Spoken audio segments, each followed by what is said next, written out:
Israel और Iran के बीच बढ़ते तनाव ने वैश्विक मंच पर हलचल सी मचा दी है, लेकिन नरेंद्र मोदी सरकार इस गंभीर मुद्दे पर पूरी तरह खामोश है। चाहे बात विदेश नीति की हो या गाजा में चल रहे मानवीय संकट की, सरकार हर बड़े मसले पर चुप्पी साधे हुए दिखाई दे रही है।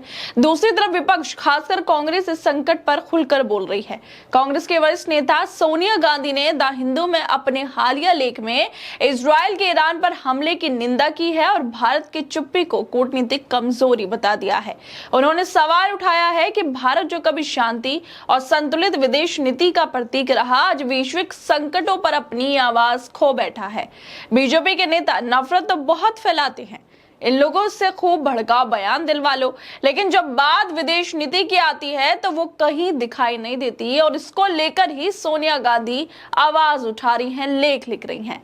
इजरायल और ईरान के बीच पिछले 9 दिनों से लगातार जंग जारी है और इस दौरान दोनों देश एक दूसरे पर जोरदार हमले कर रहे हैं।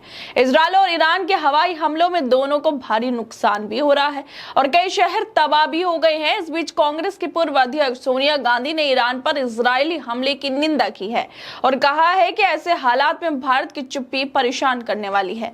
कांग्रेस के वरिष्ठ नेता सोनिया गांधी ने 21 जून 2025 को द हिंदू में प्रकाशित अपने लेख में लिखा है कि 13 जून 2025 को इजरायल ने ईरान पर गैर कानूनी हमला किया, जो क्षेत्रीय स्थिरता को खतरे में डालने वाला एक तरफा सेनावाद का उदाहरण था। सोनिया गांधी ने इस हमले को गाजा में इजरायल की क्रूर कार्रवाइयों से जोड़ते हुए भी कहा है कि ये कदम नागरिकों की जान की परवाह किए बिना उठाए गए हैं, जो भविष्य में बड़े संघर्ष को जन्म दे सकते हैं।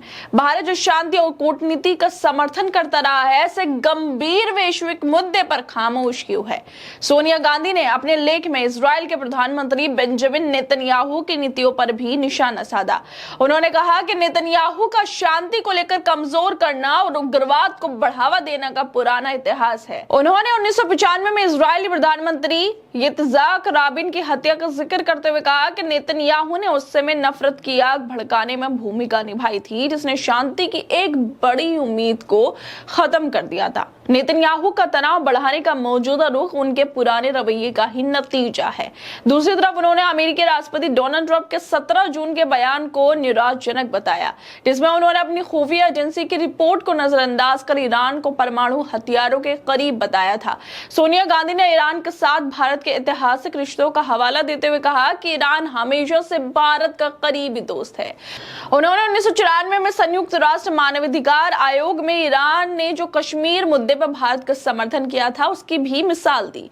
इसके बावजूद मोदी सरकार की चुप्पी से भारत की कूटनीतिक विश्वसनीयता को ठेस पहुंच रही है। सोनिया गांधी ने कहा कि हालिया घटना इस बात को दर्शाती है कि पश्चिमी शक्तियों से बिना शर्त समर्थन मिलने की वजह से इजरायल ने दंड से मुक्ति का माहौल बना दिया है। कांग्रेस ने 7 अक्टूबर को जो हमास ने हमला किया था, उसकी भी कड़ी निंदा की थी, लेकिन इसके बाद इजरायल के रिएक्शन में 55,000 से ज्यादा फिलिस्तीनी मारे जा चुके हैं और पूरे मोहल्ले, अस्पताल, स्कूल तक खत्म हो चुके हैं। इसको नजरअंदाज नहीं किया जा सकता। गाजा अकाल के कगार पे है, इसके बावजूद मोदी सरकार की चुप्पी शर्मनाक है।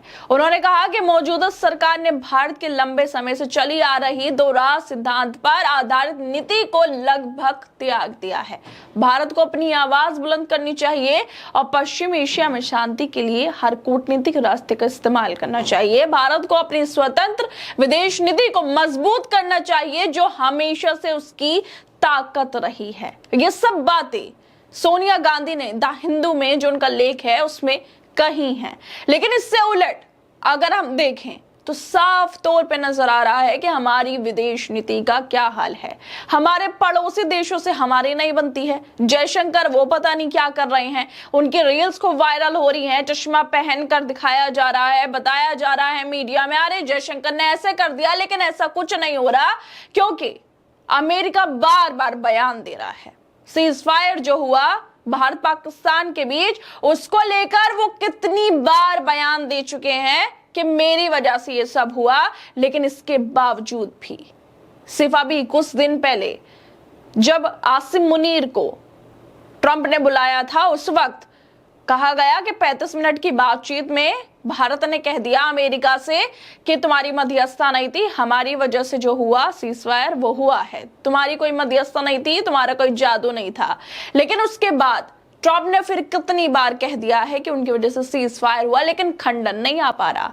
यह है हमारी विदेश नीति, जिसकी अपनी पड़ोसियों से नहीं बन पा रही है। पहलगाम हमले के बाद साफ तौर पे नजर आ गया कि कितने देश हमारे साथ खड़े हैं, कितने देश हमारा समर्थन कर रहे हैं, और ये हमारी विदेश नीति जो है वो ऐसी कुछ दिखाई दे रही है जिसमें सिर्फ जयशंकर को रील्स में दिखाया जाता है। हकीकत यह है कि भारत को लेकर ट्रंप बयान दे रहे हैं और बहुत कुछ हो रहा है, लेकिन विदेश नीति कहीं दिखाई नहीं दे रही है। और इसके साथ ही इसी विदेश नीति पर सोनिया गांधी सवाल उठा रहे हैं कि नरेंद्र मोदी की सरकार ने चुप्पी क्यों साधी हुई है ईरान के मसले पर, और वो बेंजामिन नेतन्याहू की भी निंदा कर रही हैं, इजराइल की निंदा कर रही हैं, और नरेंद्र मोदी से पूछ रही हैं कि आपकी सरकार चुप क्यों है।